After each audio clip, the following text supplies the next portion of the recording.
So all those that have not yet registered can still go and register. Okay, darling. Can't she tell Namtale to go and register because she didn't? Yes, the Electoral Commission of Zambia has extended the voter registration for 15 days. If you registered in 2020 or during continuous registration of voters and you still have your voter's card, you don't need to register again. The following services will be provided: new registrations, replacements of lost, destroyed or defaced voters' cards, transfers from one polling station to another, claims for omission on the register of voters, corrections of clerical errors, and removal of deceased voters. Registration centers will be open daily from 08 to 17 hours including weekends. Note that the 15 days of voter registration exercise will have 3 phases. The first 2 phases will last 4 days each, while the final phase will last 5 days. To find open registration centers, check on the Commission's website. Follow the link ovr.elections.org.zm/deployment-plan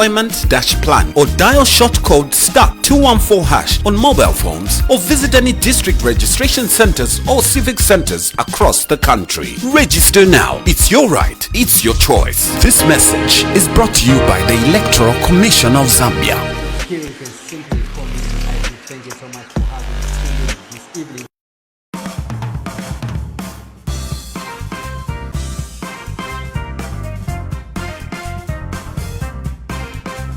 Innocent, here you can simply call me. Thank you so much for having us this evening.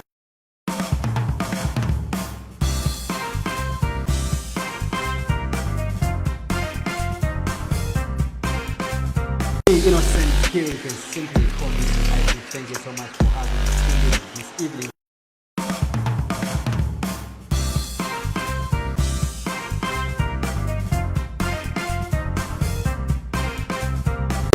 Lovely. Good evening, Zambia. Good evening, Africa, and warm welcome to the bigger program right here on KBN TV from Zambia's capital city, Lusaka.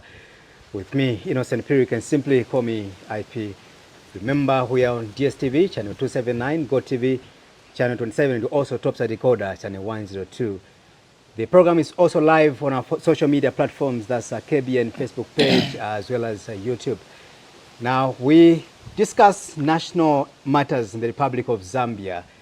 We engage in a person who deserves no much introductions, but for formality's sake. His name is Honorable Dr. Chishimba Kambwili, who is a former Minister of Information. He's also served as Roni Member of Parliament. Honorable, welcome and good evening to you. Good evening to you, IP. It's good to be here, and good evening to all the listeners. Good to see you after a long time. Indeed, sometimes it's important that you go into a mode called hibernation. So I went on a political hibernation just to try and reflect and see where the country is going.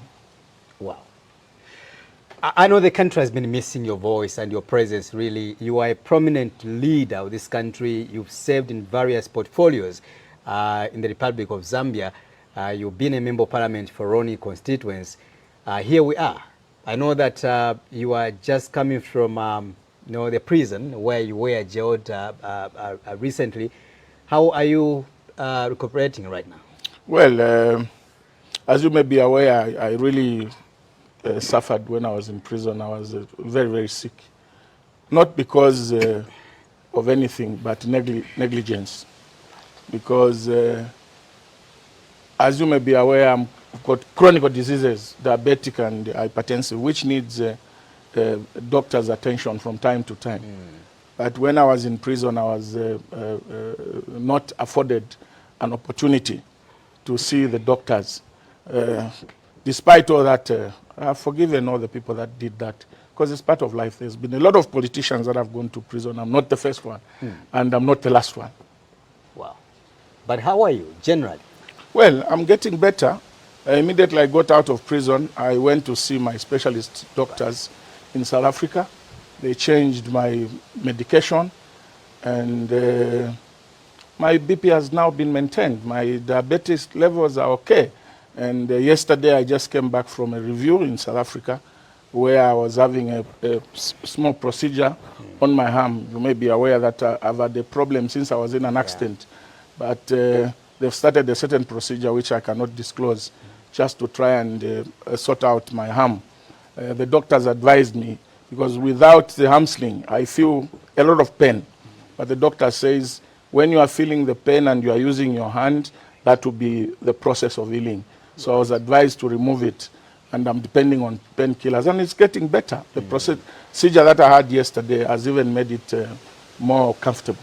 Right. Beyond your gelling, not really to trigger your emotions further, but beyond your gelling, I know that you've been through a lot, you know, Dr. Kambwili. You lost your brother, you know, Mr. Mutale. And of course, you've lost quite a number of relatives of late. The people of Zambia would want to find out, how have you managed to put yourself together? God first. God first. You see, when you believe in God and you put all your troubles, tribulations before God, you don't have a problem. And that is why, when you look at the death of my two brothers, in the same accident when we were going to Kasama for the court case, obviously you attribute it to political intimidation and political persecution, because they were escorting me to go and answer to a political case. But I can tell you that because I believe in God and I know that these things happen in life, I have forgiven whoever was involved in the death of my two brothers. And I've said, if God allowed it for them to die this time, who am I? So, in a nutshell, I have forgiven all the people that contributed to the death of my two brothers, and I've moved on. What has been your reflection so far in terms of, I mean, you having been jailed over what is described as hate speech? You know, what has been your reflection so far? My reflection is that Zambia must change the way we do politics. This type of politics where you want to come and have something like vengeance against perceived people that persecuted you when you are in the opposition must come to an end. Because this is what is causing these unnecessary tensions in the country. And I think it's time that we Zambians must agree that whoever has an attitude or whoever thinks of vengeance against people using political office must never be allowed to go into political office. Because as long as these persecutions, political persecutions continue, Zambia will never heal from the tension and the differences that we're experiencing now. Would you simply say that your jailing was basically out of maybe someone's anger or someone's appetite to revenge? Precisely. You? Precisely, but I don't even understand revenging against me for what. Because for me, my attitude is that I don't differ with people and put it to heart. I may differ with you today, tomorrow we are smiling. I easily forgive. I don't harbor resentment. I don't harbor hatred. I don't believe in vengeance, because the Bible tells us that vengeance is for God. You have, well, nobody on this earth doesn't differ with people. I've differed with so many people at times, but whether they insult me, they injure me, the following day I forgive and forget, and I come back to myself, and I'll meet anybody and we'll continue being friends. A lot has happened in the Republic of Zambia. I know in your absence when you were in jail, whether or not you were following the happening in the country, I do not know. But fact remains that a lot of things have happened. I will take you quickly, I'll take you back in terms of how do you describe Zambia today under the UPND administration. I know that yesterday the head of state addressed the country via a press conference. Let's begin from there. What did you pick from what the president talked about? Yesterday's press conference by the president, first, it was not necessary. Secondly, it was a disaster.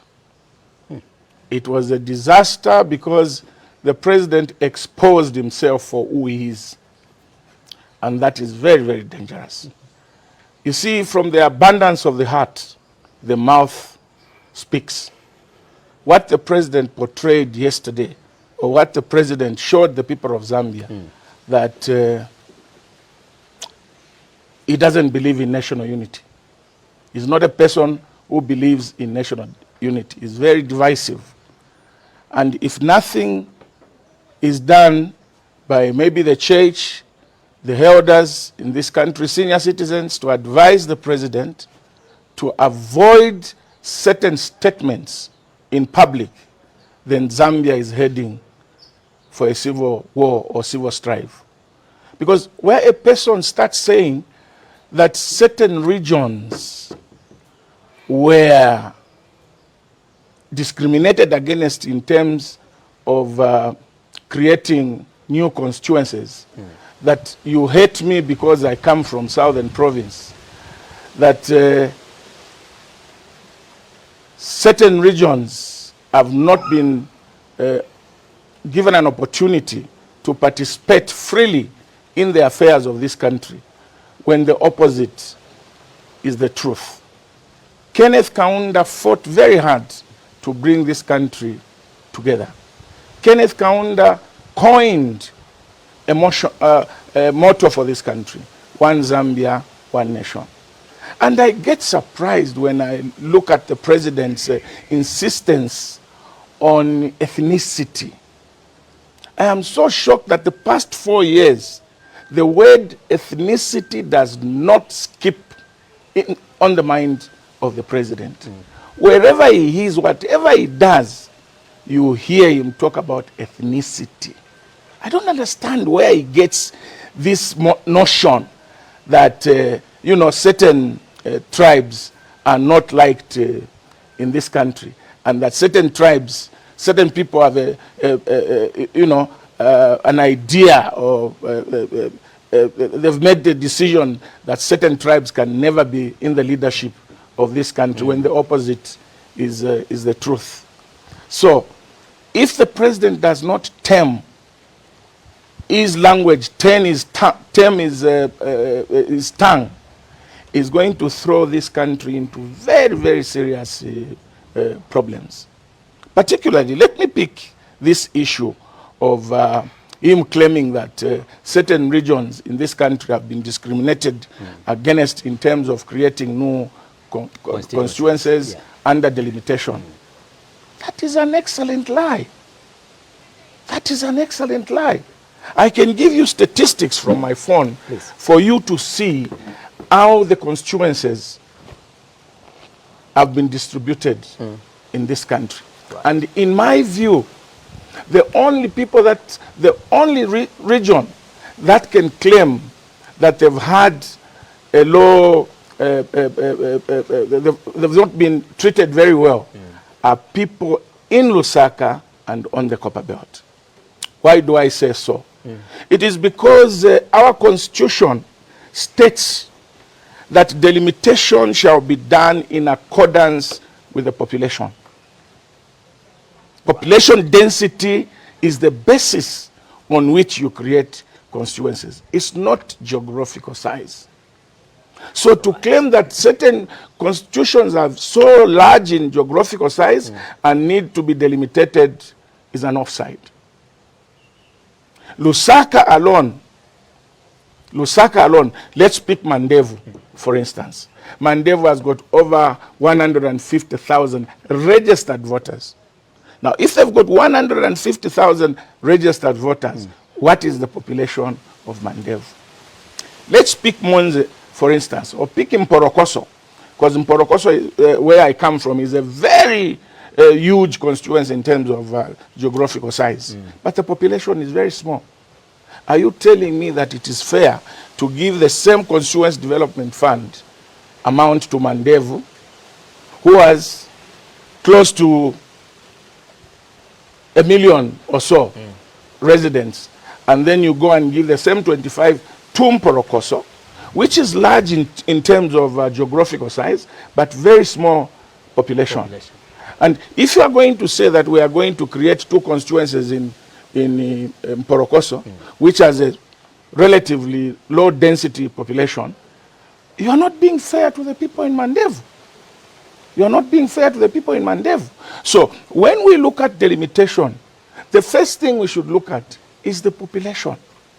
Because if you are going to follow geographical size, then you should come up with an idea where you say that those constituencies that in terms of geographical size are small, but with a lot of population, then you should say that those with a lot of population must receive 3 times the Constituency Development Fund. But our president is saying the reason why they want to do delimitation in the large geographical constituencies is for the purpose of giving them more CDF. That to me doesn't make sense. That to me doesn't make sense. Who needs more classrooms? An area where there are 1 million people and an area where there are 25,000 people. Who needs more classrooms? Who needs more hospitals?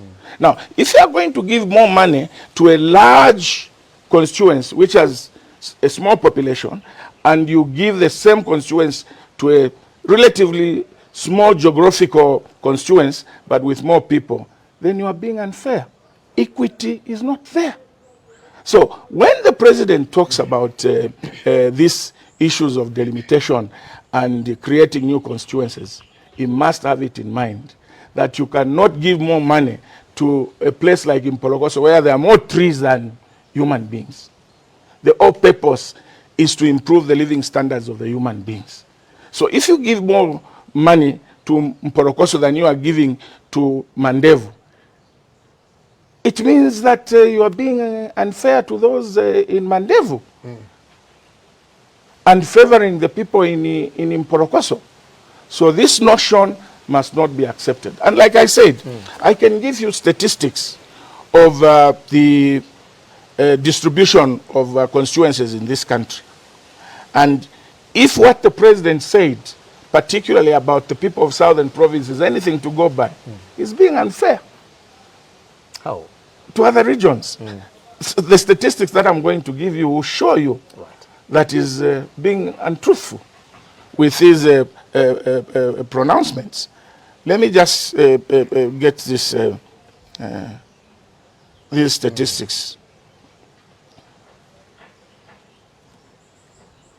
Right, we are here. The distribution of constituencies in this country as of today is as follows. Muchinga province has got 10 constituencies. Northwestern province has got 12 constituencies. Lusaka province has got 13 constituencies. Northern province has got 13 constituencies. Luapula province has got 15 constituencies. Central province has got 16 constituencies. Eastern province has got 18 constituencies. Southern province has got 18 constituencies. Western province has got 19 constituencies. Copper Belt has 22. Now, when you look at this distribution and you consider the census report of 2025, you would see that, in fact, Lusaka, Copper Belt have had a small deal in terms of delimitation of constituencies because they've got more people than any other area in this country, any other region in this country. So I don't understand where the president was saying some regions have been discriminated against. If he was talking about the Copper Belt and Lusaka, then he was right.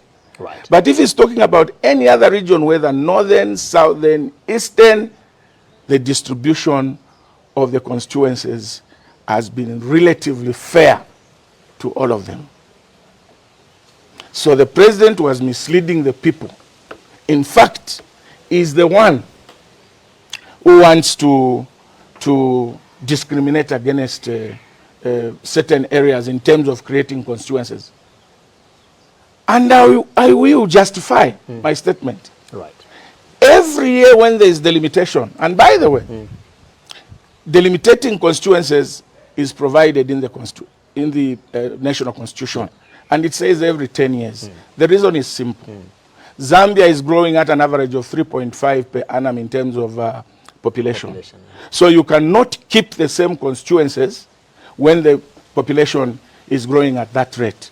So every 10 years you review the population, and that is why the drafters of the constitution were very careful to give a 10-year period in which you come and review boundaries and delimited constituencies. And it must be skewed towards those areas that will have more population, an increase in population, not the size in terms of geographical size. So when you look at the president's pronouncement that they want to delimitate, and he goes to say, you want another person to come and do the delimitation and not me? And what gives him the thought that somebody else is coming other than him? You see, the Constitution is not a personal document. A Constitution belongs to all the people of Zambia. So it doesn't matter which president in the State House to do the delimitation. As long as you are following the norms, the minimum requirement, you are following the major reason that triggers constituency delimitation, which is population. It doesn't matter who's there. Because anybody who will come, who just see there's been an increase in population in this constituency, we need to delimitate, to carry out delimitation. So for him to say you want another person to come and do it and not me is also a very, very careless statement, extremely careless statement coming from the head of state. The head of state must have a language of building and uniting the people of Zambia. Now, when we talk about the president saying that he wants to delimitate, every time there is delimitation, there is a committee that is appointed to go around the country, look at the development in those areas, look at the population in those areas, and renders a report to the president. Before you do any delimitation, you need to publish that report so that you and I, every Zambian, would be able to say, oh, no, Western province now the population has increased. Yes, we need to delimitate. Right. Oh, which of the constituencies are here marked for delimitation? Today, stakeholders have called the president many times, release the delimitation report. He has refused. Now, when a person refuses to release the report on which the delimitation is going to be based, he's being mischievous. No question about it. He's being mischievous. That is why he can say some areas were discriminated, because he has got a huge motive towards delimitation. If the president wants us to support Bill 7, particularly in terms of delimitation, let him produce the report. If he doesn't produce the report, he should not go ahead with delimitation. We don't want to be caught unaware. We don't want to be caught napping. Because the basis of delimitation, like I've said, is population. Right. So let's look at, let Central Statistics Office publish the population in all the areas, in all the constituencies. And then on the other side, they give us a report of the constituencies that they want to delimitate. Then we'll support the president. We'll tell him, go ahead and delimitate. And by the way, you don't need to change the constitution to do delimitation. Even himself, HH said it when we were looking at Bill 10. I remember very well he had a marker. Yeah. He displayed the marker to the people of Zambia and said, look, Lungu should not lie to you that you need constitution amendment to delimitate. And he removed the lead, the pen lead, and said, delimitation is just this small amount of the bigger pen. His example is the pen. Meaning, therefore, that indeed you don't need to change the constitution to delimitate. Just like when President Michael Sata created new districts, 6 constituencies were created. They were delimited. Did we change the constitution? Now, the problem with our president is that what he says is not what he does. He would say something and go and do the other thing. even here, on the basis of dialogue, when we come to dialogue, we'll get to that. I want get us to that. deal with this matter first of all. So this constitution-making process has not been done in good faith. There is no way. Let's ask the British. Let's ask the Americans. Let's ask the South Africans, where you can say that we are going to do constitution amendment. First, you take a bill. When that bill is rejected in Parliament, when that bill is declared null and void by the court, you leave it in Parliament without withdrawing it, then you come and appoint a technical committee first. Which comes first? Consulting the people or drafting of the bill? Drafting of the bill is a final stage of constitution amendment. Now, if you are going to start with a bill, then you come and appoint a technical committee. And the terms of reference are exactly what is in the bill that was declared null and void. There must be something wrong with you. There must be something wrong with you. What the president should have done is that he should have said, okay, we've withdrawn the bill. Then he says, now we want Zambians to submit on what they want changed in the constitution. He appoints a technical committee. The technical committee now comes up with the terms of reference. These terms of reference are sent to the people. We should not have a constitution amendment which is driven by the president. That is very dangerous. Extremely dangerous. Presidents will come and go. Zambia citizens will remain. That is why it is important that it must be the citizens to drive the constitution amendment. It must be the citizens to suggest what should be in the constitution and not the president or the executive. Just based on that, let me just throw in one or two questions, Doc. I think this example was cited yesterday by the president when he gave an example about how Michael Sata the late, managed to delimitate some constituencies under the PF administration where you belonged yourself at some point. And according to him, he said it was just mere instructions he gave to parliamentarians, you yourselves as parliamentarians at the time, and all you did was basically to rubber stamp whatever Michael Sata wanted. So you may get a notion that perhaps one will say, an ordinary citizen will say, maybe the President Michael Sata the late did not follow the right procedure in delimitating the constituencies. That is misleading. Meaning that yourselves as members of parliament at the time, you just acted in favor of one man called the late Michael Sata. That is misleading. That is misleading. You and I know that Michael Sata, when coming up with the new districts, consulted widely. And when he made pronouncements that he was going to create these districts, we never saw any objection from anybody. We never saw any objections. We never saw the Oasis Forum. We never saw the church saying you cannot create these districts. Everybody agreed with him.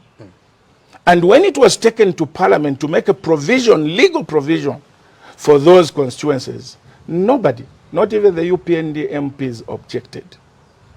Now this time around, you want to do a constitution amendment where 90% of the people of Zambia have said no. You have a crisis. So you cannot compare the two. Where you bring a policy, people don't object to the policy. Where you bring a policy, people object to the policy. Because power is vested in the president, and he must act for and on behalf of the people of Zambia. So if the people of Zambia say, no, we don't want this, you must stop it. If the people of Zambia say, go ahead, there was no acrimony whatsoever when Michael Sata delimited those constituencies. Everybody supported. And by the way, during the 2016 constitution amendment, the people who drove the constitution amendment was the UPND. You remember very well, at one time, they left their seats, the entire UPND MPs, and went and stood in the middle of Parliament, which was unprocedural. Because if you don't agree with anything in Parliament, all you do is you walk out or you say, question. But then they went in the middle of Parliament and said, we are not going to move from here until you tell us when you are bringing the bill for constitution amendment. And President Lungu was magnanimous enough. He said, okay, we'll take the bill to Parliament. So it was an agreed position by both the opposition and the ruling that we needed those amendments. And there were two important issues why everybody wanted that amendment. One was to introduce the running mate. Second was to introduce it was the running mate and 50 plus 1%. 50 plus 1%. Yeah. So you can see that when the bill came to Parliament, none, including the UPND, refused that we are not going to support this amendment. Everybody was in agreement. But now, the people of Zambia have said no. PF parliamentarians have said no. Why do you want to force this constitutional amendment? Then you are being mischievous. And let us learn to be sincere as leaders. Let us learn to be sincere. Where have you ever seen consultation of the people within 15 days? Where? When I heard that there will be a consultation of the citizens in terms of the constitution amendment, and the period that was given was, I think, from the 28th of October to the 15th or 16th of November. I said, yangu tata mayo ngechichaisa chinji. Because to me, nifina tutila muchibemba mipamba. When you are doing consultation, you go district by district, physically, not virtual. You go to the provincial center and you say, we've consulted Northern Province. Northern Province is not Kasama. You go to Monze, Chochoma, and say, we've consulted the people of Southern Province. Southern Province is not, Choma is not Southern Province. So when you look at all these things that the president has done, there are things that have never been done anyway. That's why he likes saying it is the first time. And this is the first time in a wrong way. Because I can't believe it that people were consulted. Constitution making process from appointing the technical committee to coming up with a draft takes not less than 2 years. Not less than 2 years. But this one, Mwelesa was twafweni. Whichever president was Mwelesa, mwabafunishe kwi. Where did you get this HH Noktuletela? Because what the man is doing is unbelievable. We have become a laughing stock. If I were him, I would have just said, forgive us, people of Zambia, I've heard your voice, that you don't want this. We move on. We are going to have the elections based on the old constitution. Because he's not being truthful. He called for dialogue with the Oasis Forum and the church mother bodies. Before they could meet, he calls a press conference and announces that we are going ahead with the constitution making process. When he's calling for dialogue on the other side. So he's not being sincere with the dialogue. And as long as dialogue does not encompass give and take, it's not dialogue. You want to go for dialogue, you've already made up your mind. And you even pronounce that for us we are going ahead. Do you expect that the other party will come for the dialogue? I want to thank the church mother bodies together with Oasis Forum because they've shown leadership. Despite the fact that the man announced I'm going ahead, They've said on Friday, we are going to meet you. Right. Well done, Oasis Forum. 2 wrongs do not make a right. Go and try your luck. But the way I know my brother is a one-way traffic. Is one-way traffic. When he decides that I'm going to do this, nobody, not even God, can tell him to change his mind. But that is not leadership. That is not leadership, Mr. President. You need to listen to the people. You are exercising that power that you have, that has been given to you by the Constitution, in the interest of the people of Zambia. And once the people of Zambia say, we don't want this, please stop it. You won't lose anything. Saying sorry is not a weakness. It's actually a strength. So we expect the president to provide leadership, even at this late hour, over this constitution-making process. And you'll be a big man. Everybody will say we are the president who listened. But let's watch the space. Is he also concerned, I think when the UPND came in power, they've been talking about prudence utilization of public funds. You know, that's something which President Hakainde Hichilema has been preaching to the people of Zambia, that look, we're here as a UPND, we will not be careless as far as public funds usage is concerned. So when you talk about the Constitution and its making process, if you ask me, maybe, I'm just saying maybe, he's also looking at preserving the resources. I think he has spoken to this matter, that we will not overspend the money on this. I know that some of you, you'd want us to perpetuate this process so that you could perhaps benefit out of this through these stakeholders or consultations. When this country has had a lot of reviews, constitutional reviews, commissions in this country, why can't we just go back there and look at non-controversial, clauses, and then put the pieces together? And that's what it's all about. Life is dynamic, my young man, IP. Life is dynamic. The population we have now is not the population we had then. The people we have now are not the people we had then. You see, there's this Gen Zs, the young people that are coming up. Do they agree with what Wakaunda's thinking was? Would they agree with what Vasata's thinking was? Would they agree with what Chishimba Kambwili's thinking was? They need to bring in their own ideas that they want to be in the Constitution. And that is why there is a provision to amend the Constitution. You move with time. You can not therefore say that let's just go and pick up what people submitted. Yeah. This is a computer age. What people submitted were based on analog. Today we are digital. Allow the digital young men and women who have come on the scene to bring what they feel the Constitution must have.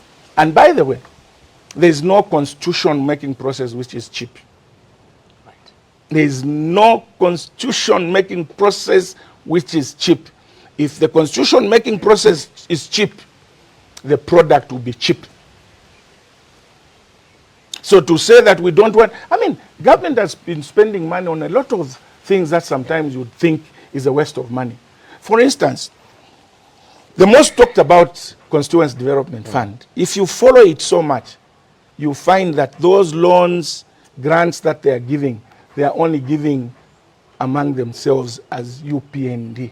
And most of the people that are given don't even pay back. Most of the people that are given grants don't even use them to improve their living standards. They just go to buy chicken and chips and it ends there. That's a wastage. I am not saying that we should stop grants and loans to our people. We should give grants and loans to our people and guide them on how to use the money. Monitor them that they are using this money. Make sure they are paying back. Without those basic requirements, it's a waste of money. So why should we say? Because the Constitution defines who we are. The Constitution gives instructions to all the office bearers of government on how to conduct themselves, including the president. The Constitution regulates the president. So why would you not want to spend money on a process that is going to come up with good governance, on a process that is going to come up with the rule of law, on the process that is going to improve the living standards of your people. Because if you have a bad constitution, you cannot improve the living standards of your people. If you have a bad constitution, the judiciary will not function. If you have a bad constitution, parliament will not function. Now, if the country cannot function in all areas, that's a disaster. So that's a lame excuse. That's a lame excuse. Put money in constitution making process. And by the way, I don't even know why we are talking about the constitution amendment when we haven't paid attention to the Bill of Rights. During the 2016 constitution amendment, the Bill of Rights was part of it. The UPND fought against it. Today, it still remains outstanding. It's not the UPND that fought against it. According to the president yesterday, said that the people of Zambia fought against it. No, he's the one who said, don't go and vote for the Bill of Rights, vote against it. It's on record. And that's why I said the problem with our brother, he says something and does the other. And he forgets very easily. The provisions in Bill 7 are exactly the same provisions in Bill 7, which him and I fought tooth and nail until we defeated it. Why has he changed his position today? Because there are certain provisions that he wants to put there to advantage his stay in power. And you see, where I come from, they say, insoni ewuntu. Insoni ewuntu. Aka kunyelele takalabwa. Wakule teshi, wakula mshimbe. Wakule teshi, wakula mshimbe. When you touch a document that has to do with the living standards and the lives of the people, then you are playing with the entire populace in the country. And that's why you can say, abantu na bampata. Because we are doing the wrong thing.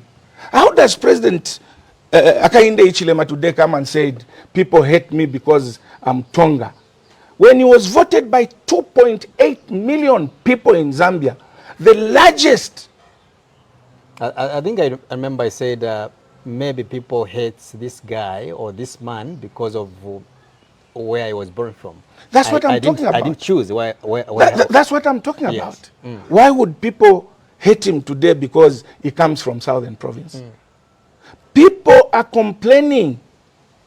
And by the way, it's not good to hate somebody. I don't hate President Hakainde Hichilema. And I'll tell the people of Zambia, don't hate the man. Just correct him. Because hating somebody is actually a sin in the Bible. Why would you hate a human being created by God? Just love them. My dear friend, the president, people don't hate you. They are just complaining about the way you are running the country. They are complaining about the way you want to push this constitution amendment. Listen, listen, listen. He gave a unique example. Sorry to curtail you shortly, Honorable. He gave a unique example that when you look at the history of this country and the constitution making process, how it has been done in the past, you go and itemize each and every president who has been in charge of this country. Talk about Mwanawasa, talk about Kaunda, talk about Isiao himself. This nation did not see this kind of an opposition where the constitution making process is concerned. It was easy for them to do that. But under HH, it appears everybody is adamant of wanting HH not to touch the constitution. Why the venom? Why the hate? You see, that's why I said Mwele. There were no protests whatsoever. That's why I said earlier on Mwele Saushe HH wamfunishe kui. Because not long ago, just 2021, there were protests against Bill 10. There were protests. There was a yellow card campaign. And members of UPND were in the forefront protesting against the constitution making process. When Chiluba wanted to change the constitution to bring in the third term, there were protests by the Oasis Forum, the Catholic Church, the EFZ, the CCZ. There were protests. Unless the man wants to be economical with the truth, then I understand. If he wants to be economical with the truth, then I understand. The problem that we have with our president again is his propensity to lie. His propensity to tell lies even when he knows that it's not correct. How does he say there were no protests in the constitution making process in the past? When he knows indeed the Oasis Forum was actually established to fight the eminent constitution change by Chiluba to bring in the third term. And they fought and protested. My dear sister Laura Miti and Funga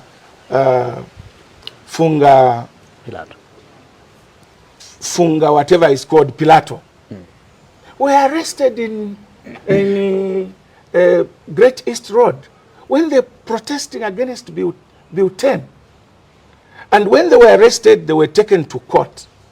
The court acquitted them and said, first and foremost, it was their human rights enshrined in the Constitution to demonstrate. Secondly, that they had notified the police. They were acquitted. Are you telling me that my dear brother HH never saw all this? There has always been, when people of Zambia are not happy with something, they protest. And it's not good to stop protests. Right.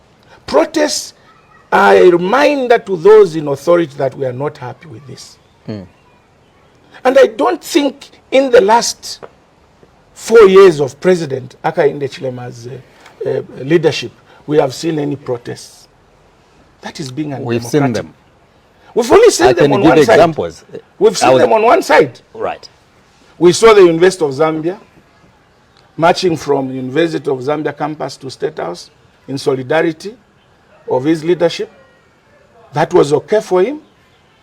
2-3 weeks ago, we saw almost all towns in Zambia protesting in solidarity and condemning the stoning of the president in Chingola, which I also condemn.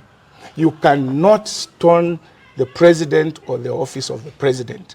What happened in Chingola was total lawlessness that must not be allowed. In fact, if I were him, heads will roll. A lot of people should have been fired. In the security wings, in the intelligence, a lot of people should have been fired. But you see, when you massage a situation, like the way the president has massaged the Chingola issue, you have a problem. And you know what causes this? It's because when you appoint your friends, your relatives, and your party members into positions like IG, you fail to remove them even when they've committed an offense. You are not being serious. Muchibembatwe bat ukutenekesha amafi na muchilonda. Ukutenekesha amafi. This Chingola issue, there should have been action that people should have seen that indeed it should never be repeated. But in my view, the action has been very lukewarm. So, what I'm trying to say is that let us be truthful with what we say and with what we do. It is not good to massage situations. So when you talk about dialogue, let us be sincere. Don't go for dialogue 2 days before the dialogue. By the way, the Oasis Forum and the church mother bodies responded and said, okay, we have put off this demonstration. Yeah. We want to go and meet the president. If I were him, I could have not gone to address that press conference and is polling scorn on the church and the Oasis Forum. What the president did to call the church as haters. Shikolo by HH, please. Tuafweni. The church has always fought for the people of Zambia. They've never been partisan. You see, when the head of state creates an environment for anarchy, the supporters become anarchists. What I've read on social media, if at all it is true, it is very dangerous. And it is showing that from what the president said yesterday, his disciples are now following suit. Listen to this from Larry Mwetwa, who you and I know is a disciple of President Hakainde Hichilema. Just establish first of all, who is Larry Mwetwa for the viewers who may Larry Mwetwa, in fact, is a civil servant now. He's an assistant director in one of the ministries. He has been UPND supporter. He has been chief cadre of the UPND. He was resident in the UK. In fact, he was living in exile because he was scared of the previous government. Immediately this government came in, he came back to Zambia and was given a job. Now, I am not saying that he said this, but it has gone out on social media. The onus is on him to actually make a clarification as to whether he said it. But I think it's in public domain. Listen to what he said. As a result of the careless statement that came from the head of state, Larry Mwetwa writes on his Facebook,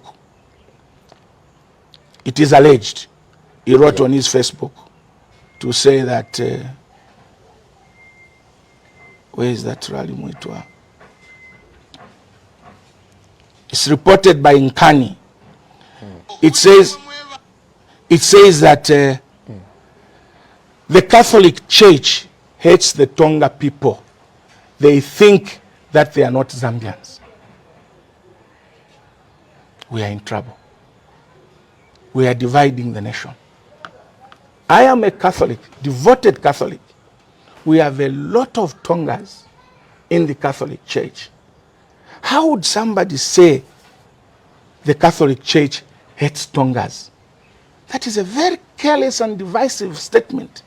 But you can see that this statement has not come from nowhere. I haven't seen that statement. Even if so far, people are lying. So let's confirm that that's your own statement. You haven't come across anywhere. Well, I've just read it on social media, reported on Nkani. That. Yes.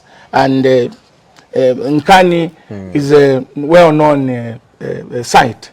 They can clarify. And I'm throwing the onus on Larry Mwetwa to confirm whether he said this or not. Right.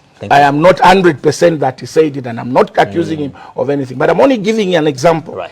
That when the head of state gives a careless statement, his disciples will pick it up and think it is normal. Just like when my brother from Wengwa, the MP, said Kadalism is back, you saw what followed. PF Secretariat attacked, Luminda attacked, this, that. It's because of he did actually apologize. That's Honorable Mijero Kasauta. Which is very good. He apologized actually for that. Maybe just to authenticate what you're talking about, let's just watch a video of Honorable Mijero Kasauta so that as you are speaking, the Zambian people follow this conversation. Let's have a video, director. Northern Province, Northwestern Province. Today we have declared Kadarism has started.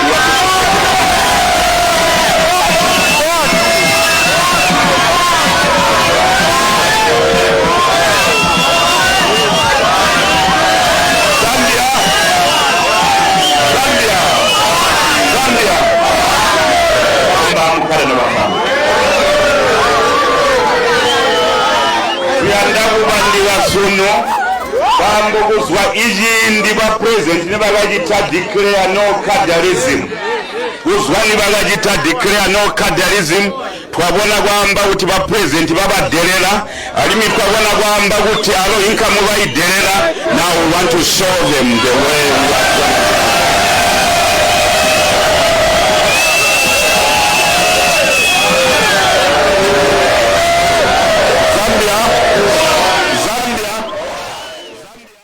I'm hosting Honorable Chishimba Kambwili, who is the PF presidential candidate, former Minister of Information, as well as former Member of Parliament for Roni constituents.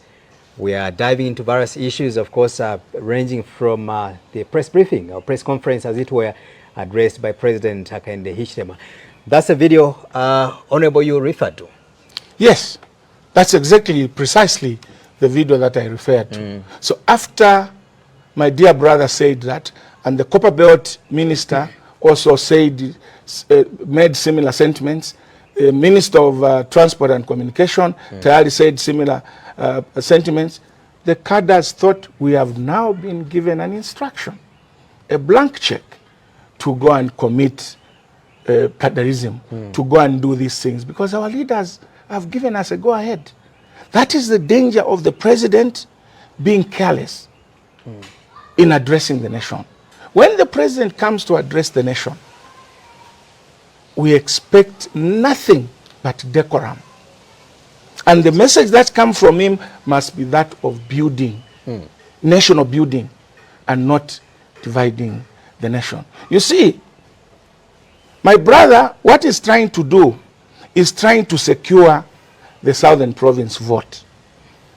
That statement was meant to secure the Southern Province vote, creating a narrative that you people are hated, and that if you don't vote for me, you vote for any other person, they will not look after you because they hate you.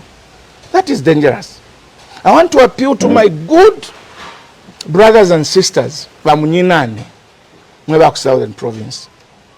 Mumfwe mweba munyinane. Don't follow that narrative. That narrative is offside. Nobody hates the Tonga people. Me, I'm a good example. I've been accused before that I hate the Tonga people. Yeah. But my own daughter is married to a Tonga. 2 of my daughters are married to Tongas. There is my son-in-law in the studio. My young brother is married to Tonga. My young sister is married to a Kabeta, a Tonga. Many of my relatives are married Tongas. And you know the reason why? My family is predominantly Seventh-day Adventist. And in the Seventh-day Adventist, the main tribes there are Bemba and Tonga. And they intermarry within the church. And we accept. Insalamu shonse shobalete shaba ichebandi ukupa kubatonga ninempokelela. If I was a tribalist or I hate the people of Southern Province, I would say no, tetupe kulioyu, because I haven't to before. But I've never done that. So when I'm appealing to you, the good people of Southern Province, that don't follow the narrative from our president, he will go, Zambia will remain, and you will remain. Treat every person who stands as president. Look at his ability to perform. Look at how you are living. Is this president who is there, whether he's Bemba, is Tumbuka, is he giving us the service that we require? Don't look at a person who's telling you that they hate you. Because he's creating a narrative that you people should only vote for me because the other people hate you. Mr. President, Zambia deserves an apology and a retraction of that statement. That statement is very divisive. And if you don't retract, people will look at you as a very bad person, very bad leader. And that is why probably you are complaining that people hate you. You must do an introspection. Why is it that 2.8 million people just 4 years ago voted for me, and you are complaining that now they hate you? What has gone wrong? What has gone wrong? Do an introspection. How is the rating so far from where you stand? You as a veteran politician in this country, how is the rating of President Hakainde Hichilema, and how much has been ridiculed, how much is being insulted on social media, comparing to the past leaders we've had? My brother, I would say that all the leaders have had their share of criticism from the people. There's been no leader in this country who has not been criticized. All the leaders have been criticized. In fact, the person who has done more criticizing of the leaders in this country from the 1991 when we went into multi-party politics is President Hakainde Hichilema himself. He was very critical of all the presidents. Very critical. The only person he didn't criticize was Chiluba, because at that time he wasn't on the political scene. From Chiluba, there was Mwanawasa. He criticized Mwanawasa. And Mwanawasa told us, he warned us, that you see the problem with HH is they can do anything, including lying to get to State House. And today, I leave it to the people of Zambia to prove whether what Mwanawasa said was not correct. To the contrary, if you ask the UPND and maybe the president himself via the press conferences we have covered with the media, he'll tell you that this country was divided before we came in. And living up to the mandate of the UPND, which came into power to unite the country, we have managed to unite all the tribes. Today you can get employment or get a job in government not because you are IP from Eastern Province, not because you are Honorable Chishimba from Mprokoso or Northern Province, but because you are a Zambian. Lip service. Lip service. This country is more divided on tribal lines than it has ever been since 1991. I'm not counting the Kaunda days, because there was some kind of division when we just got independence, but Kaunda managed it. And that is how he coined the One Zambia, One Nation. If you remember very well, Venon Vijay Mwanga wrote a book, A Night Without the President, that Kaunda resigned one night because of tribalism. And he made sure he brought everybody together. Where we've gone wrong as a country in terms of tribal building is this tendency. A DC in Mazabuka must be Tonga. A DC in Kasama must be Bemba. A DC in Chipata must be Eastern Province. As long as we keep this thing like that, we are not going to unite the country. Let an Easterner be appointed DC in Southern Province. Let somebody from Western Province be appointed DC in Mporokoso. Then we are going to see real uniting of this country. It starts with the leadership. It starts with the leadership. I don't want to dwell much about employment in the civil service today under President Hakainde Hichilema. It is in black and white. Ask the civil servants how other people from other tribes are being treated. Ask the civil servants. Just bring in the parastatals. Look at the appointments of the chief executive officers. Look at the appointment of the boards. It is in black and white. Let us be sincere sometimes and say, look, I've made a mistake. I'm ready to change. But to try and fool the people, One Zambia, One Nation, One Zambia, One Nation, what we are doing behind the One Zambia, One Nation is contrary to our pronouncements. We need tribal balancing in all sectors, whether being foreign service, whether being at permanent secretary level, whether being at minister level. You cannot just say, no, our cabinet is well balanced. In fact, there are more 8 members in cabinet than any other tribe, and you think you are uniting the country. It must be beyond the cabinet. Let's put to a close this issue of the protest by the Oasis Forum. Of course, the Oasis Forum or the conveners of this protest have heeded to the advice of the president that will not go ahead with the protest. But again, I think the president he gave an emphasis. Look, you cannot. Yes, you've mentioned that we have had protests in the past, people protesting against the constitutional making process. But maybe those protests have occurred in this country based on the listening ear from the sitting heads of states in the past. The head of state said, look, this door you want to break is open.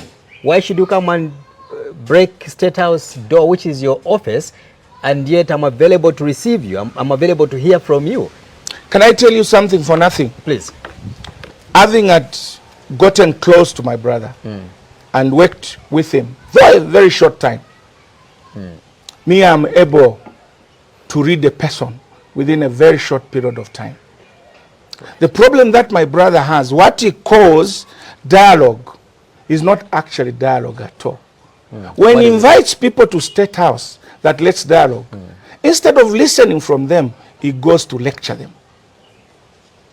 I have been told by one bishop when I was asking him that please, we are now getting out of hand in this country. Why can't you go to State House, advise the president? This bishop told, my dear brother, I will never go to State House for dialogue, because the last time we were there, the 2 last times I've been there, instead of the president listening, he was just lecturing to us. We never even had an opportunity to tell him or to pour our hearts to him. So my brother must change in all aspects and learn to listen from others. There is no dialogue which is one-sided. Like I said, dialogue must encompass the issue of give and take.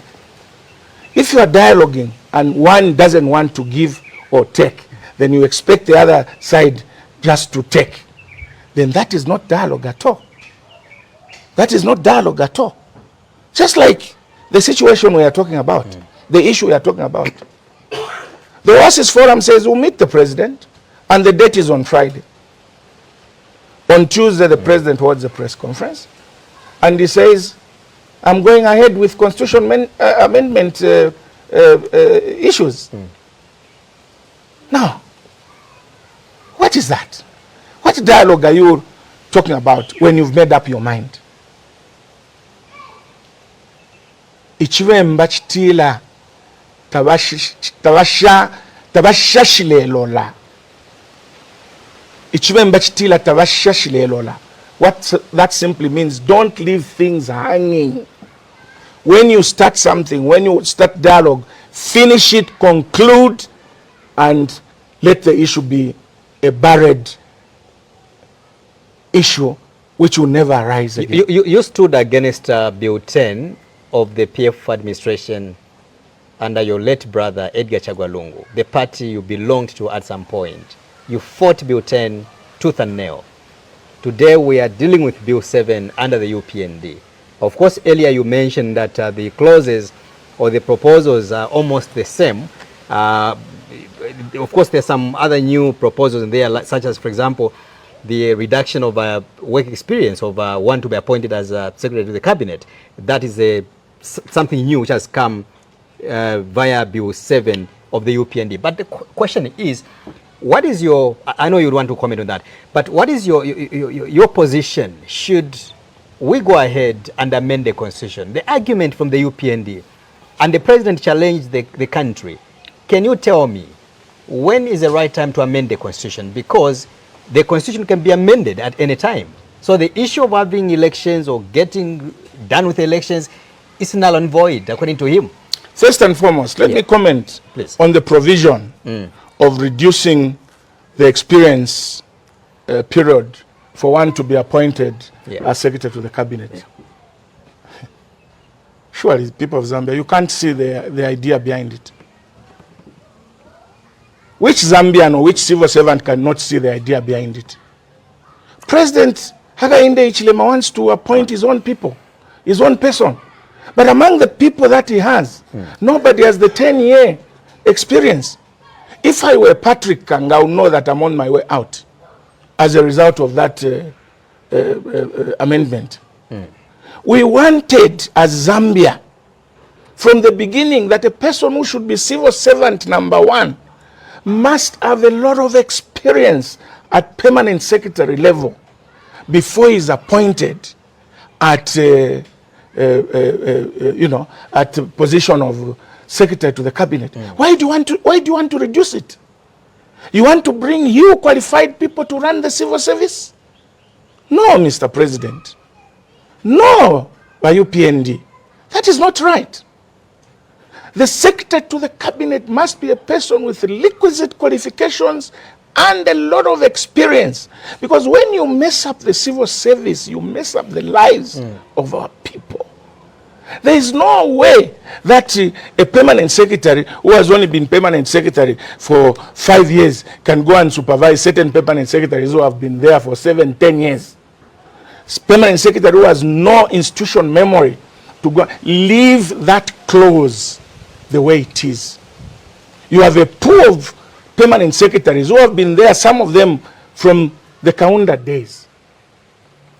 They can be permanent secretary with that requisite experience of 10 years. The whole idea, our brother wants to remove that because the people he wants to be secretary to the cabinet do not have that qualification. And it is dangerous to change the constitution to fit an individual. No wonder he's getting agitated and getting upset when the people say, no, we don't want this constitution amendment. Should the constitution making process go through? Should it go through? No. Bill 7 must not go through. Abash Bill 7. Bill 7 is poison. It's poisonous. Stop it. Stop it and stop it. Wakwebe mfo yakwano ko mutanshi. Ukwali nsoke takwa fuile bantu. Na alikwebele tabulapo. I have warned people of Zambia before on many issues. Don't do this. Don't do this. And mainly what I say has come to pass. So even today I'm warning you, don't accept Bill 7 the president is being mischievous. Just a few days ago, Dr. Sishua, an historian, he wrote an article exposing or alerting the country that there could be some members of parliament who have gone into cahoots with the UPND administration for a possible bribe so that this bill can go through. You've been a member of parliament. What is your comment around that? Well, to be specific and to tell the truth, maneuvers of compromising members of parliament when there are certain contentious issues have always been there at parliament. I remember during the NCC, we were approached. No, support us, we can do this for you, support us. We are going to pass a law that motor vehicles for parliamentarians will not be a loan, but a grant. Some of us stood our ground, and the NCC failed to go through. There is a possibility, but I want to speak for my MPs from PF. I doubt if there is anybody, PF MP, who is loyal to the party who can do that at the moment. I trust our MPs. I doubt only those who have shown that they are rebels to the PF. For those, it is possible. But for the other MPs who have been loyal to the party, who have never voted with the MMD, who have never shown any sign of being compromised, I can vouch for them that they can never do that because I trust them. Honorable Chishimba Kambwili, allow me to break this news to you in case you're not aware. At the time when you were in prison, you came out and you found that your party had been taken. You now have a new president in Robert Chavinga. That is the biggest joke of the year. That is the biggest joke of the year. And by the way, I am among the 5 people that started PF. Right. I don't know where Chavinga came from. I don't know where Chavinga came from. He's your leader today. He's your president. Leader of who? He's your president. PF What president. a joke. The acting president of the Patriotic Front is Honorable Given Zayelo Luvinda. And all the members pay royalty to Luvinda, nobody else. That is why you saw when there were these confusions a few days ago, I personally called all the presidential candidates and said, I'm going to involve Mrs. Winner, Paul Umbia Waheoda, and Mukupa to come and meet all of us. We sit on the same table and discuss and iron out our problems. I called all of them. I galvanized them. And I called Balumbi, accepted. I called Mama Winner, accepted. I called Bamukupa, accepted. We had very good counsel. Because what was happening is that from the time they called for expression of interest for people to stand. These presidential candidates were not talking to each other. Their supporters taking advantage, dividing the party. But I thought we need unity, and I galvanized everybody. We had a very good,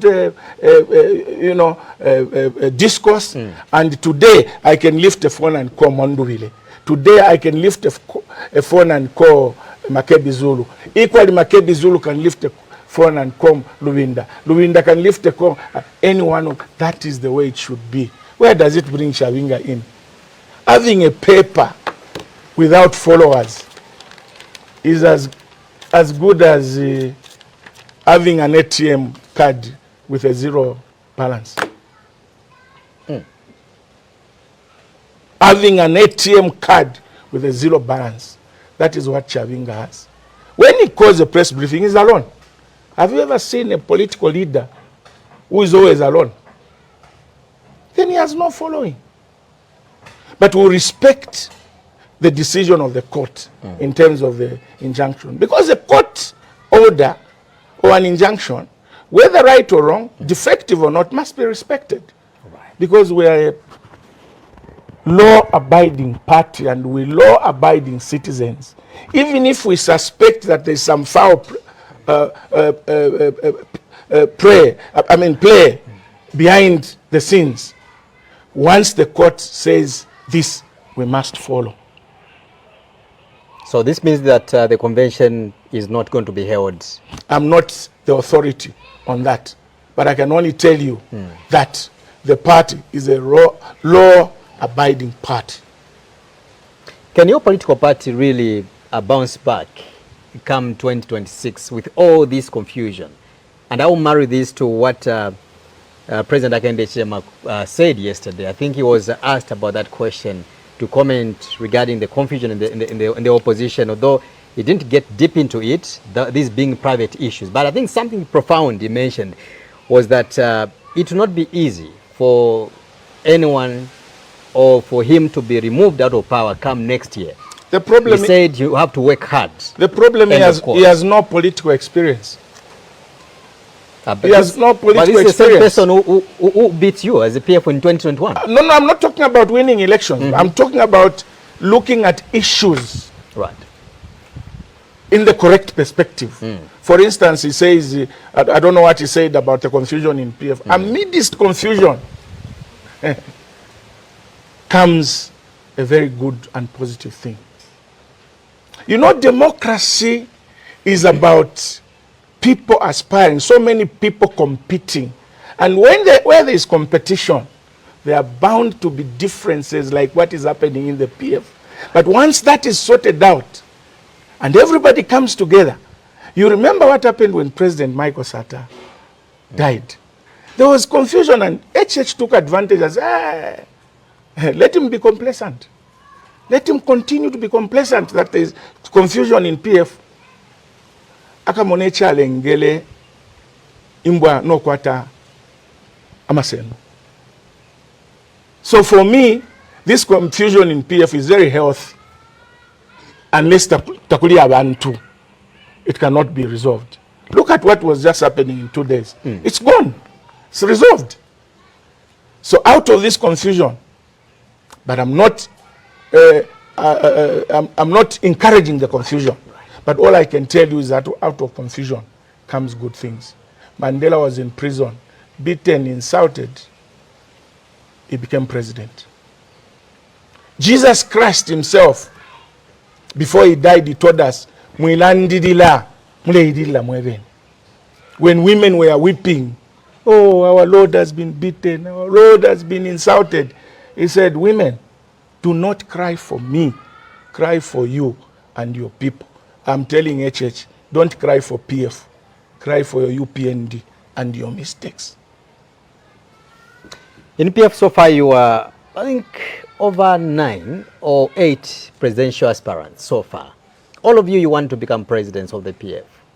What is the problem? Why can't you dialogue? Have I told you I want to be president of the PF? Have I told you that? You're not contesting yourself? No, I'm asking, have I told you? Because I know that you are among the people that paid the 200,000. I paid the 200,000 to express interest. Right. The time to announce will come, whether I'm standing or not. Wow. But mark my words, I paid the 200,000. Meaning you are contesting? I paid the 200,000. To contest? I paid the 200,000 to express interest. Chishimba Kambwili. Thank you very much. The question is why all of you really lining up for that slot, which deserve to be given to one man or one woman to lead? Every person who's born without ambition is not a person. Why would you stop people from exercising their right of Doc, you are aspiring? different from other political parties. We have seen other political parties where, for example, there will be maybe two only, sometimes just one person goes unopposed. Their political parties are not attractive. PF is attractive. Their political parties are not attractive. It's either they are not attractive or there's no democracy. What is your, as we go now, I want you to face into the camera, what could be your prediction or your future analysis?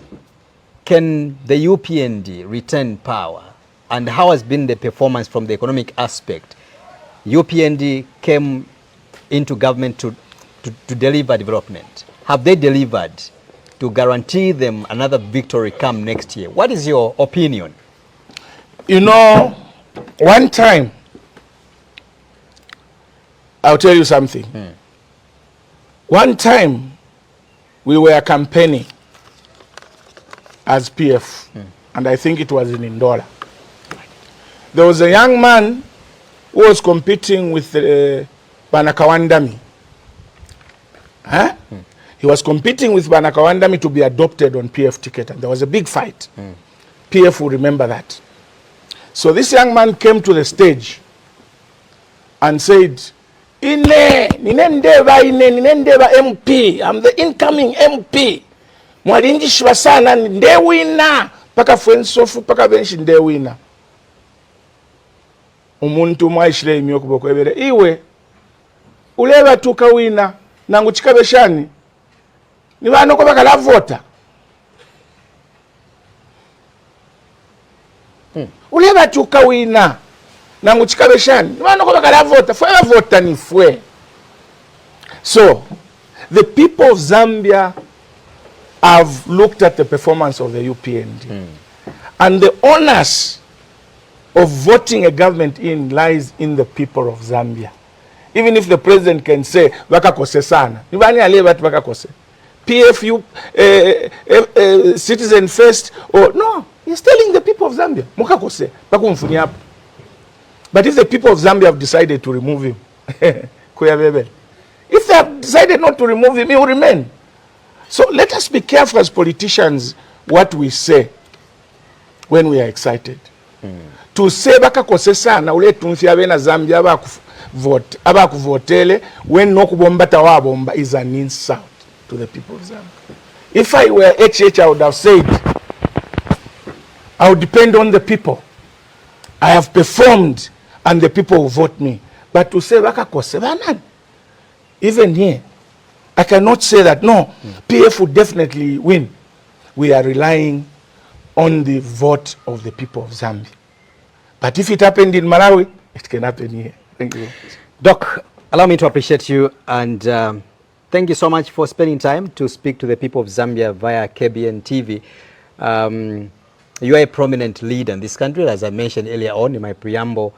Your CV speaks for itself, a fearless politician. If I'll ask this question, with all the contributions you have made to this country so far, if you were to die today, may God forbid, you're not dying tomorrow or anytime soon, only God knows.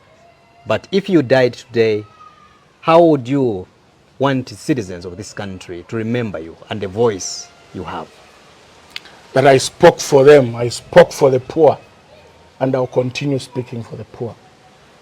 My being in politics is for service, nothing else. I will always do what the people want. I will not pay lip service, like what is happening today. You are being told Konkona Copper Mines is back, doing very well. There's nothing happening at KCM. You are being told Mopani is back. There's nothing happening at Mopani. Suppliers are not being paid. Contractors are not being paid. They are paid after 4 months. They are paid after 5 months. But you are telling the people everything is all right at Mopani. And I think, let me just conclude by saying, let's not mislead the people of Zambia. The president yesterday, I heard him say that we negotiated 49% shares in Mopani. That's an excellent lie. To the contrary, he sold 51% shares. We had all the shares, the 100% as government. We wanted a strategic partner, and we gave him 51%. Can you say that we negotiated 49? We just wanted, the mine was ours. We wanted a strategic partner. And instead of giving him maybe 30, we gave him 51. So we shouldn't say we negotiated. There was no negotiation on the shares. We were offloading some shares to a strategic partner. The buying of shares in Mopani was negotiated by President Edgar Lungu because Grenco surrendered when they wanted to put the mine on care and maintenance. There was pressure. You can't do this. You can't do this. In the wrong land, they said, okay, let's negotiate. We'll give you back all the shares that we held 100%. Then you pay us 1.5 billion kwacha. Is it 1.5 billion kwacha? For the new installations that we've done at Mopani, the new smelter, the new concentrator, the new shafts. So who negotiated the shares in Mopani? It was President Edgar Lungu's government and not HH. But our brother is always wants the good thing to be attributed to him and the wrong things to others. People of Zambia, there is nothing happening at KCM. What the Indians are doing at KCM, they are processing the dumps. There is no mining taking place. A little bit of it at Konkola. Nchanga underground, there's nothing happening. Nchanga open pit, there's nothing happening.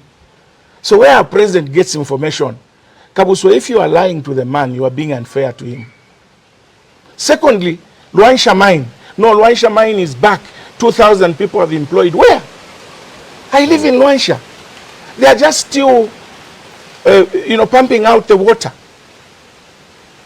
And when you talk about employment at Luansha copper mines, what kind of quality of employment you are talking about?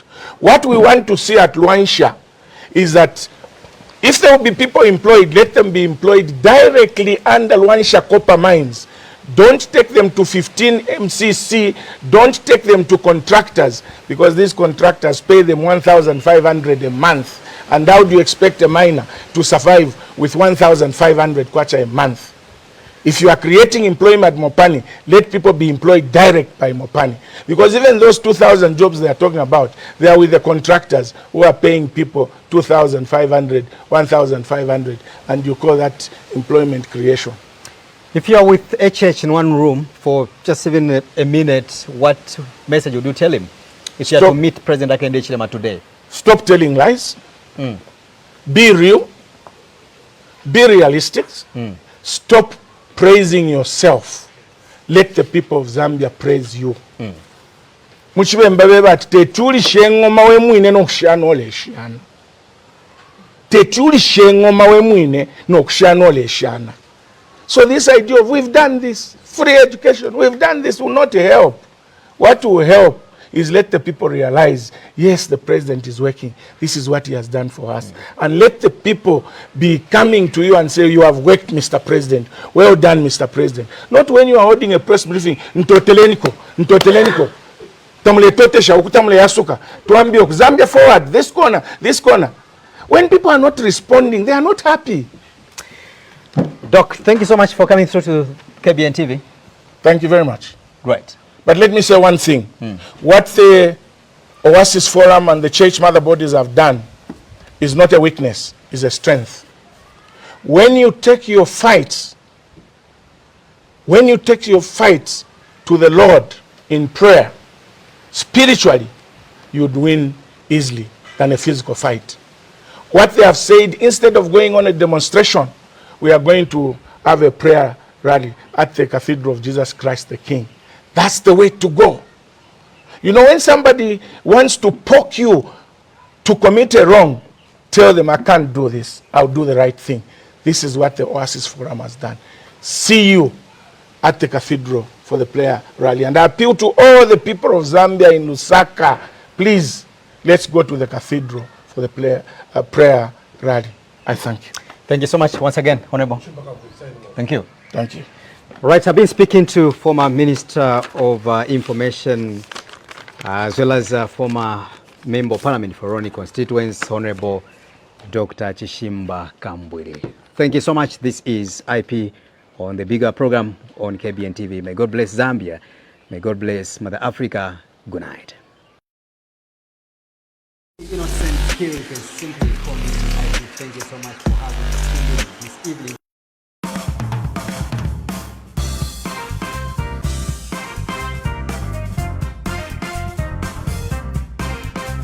Innocent Phiri can simply call me IP. Thank you so much for having us this evening.